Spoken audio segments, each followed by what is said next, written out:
उन सबको भी लोकेशंस भेजी गई हैं? हाँ, सबको मुख्तलिफ लोकेशंस भेजी गई हैं, लेकिन तुम टैक्सी लेकर हवेली जाओगी। नहीं, मैं कहीं नहीं जा रही। जाओगी तुम? तुमने ही कहा था तुम्हारे बगैर कहीं नहीं जा सकती। मैं हवेली वापस नहीं जा रही हूँ, तुम्हारे साथ चल रही हूँ। चलो गाड़ी की तरफ।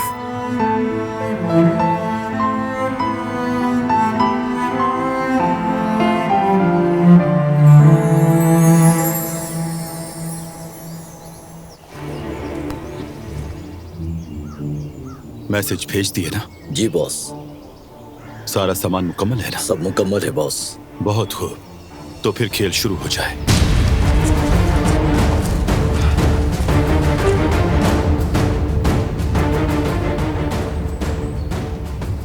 आखिर इस बैग में है क्या शाहिद?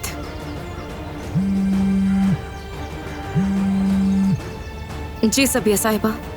रिवा, जवाहिर ने जहान को अगवा कर लिया। उसे मारने के लिए? मारना होता तो पहले ही मार चुका होता। मुझे लगता है वो उसे जिंदा रखे हुए है। शायद इसके पीछे कोई और वजह भी है। आपके ख्याल में क्या वजह हो सकती है? नहीं जानती, लेकिन कोई प्लान तो है उसके पास। तुम कहाँ हो अभी? क्या जवाहिर के पीछे हो अभी? जी, अभी शाहिद और वो दोनों जंगल में दाखिल हुए हैं, पीछा कर रही हूँ। लोकेशन भेजो मुझे अपनी। ठीक है सबिया साहिबा। ताकुब न छोड़ना उनका, होशियार रहना।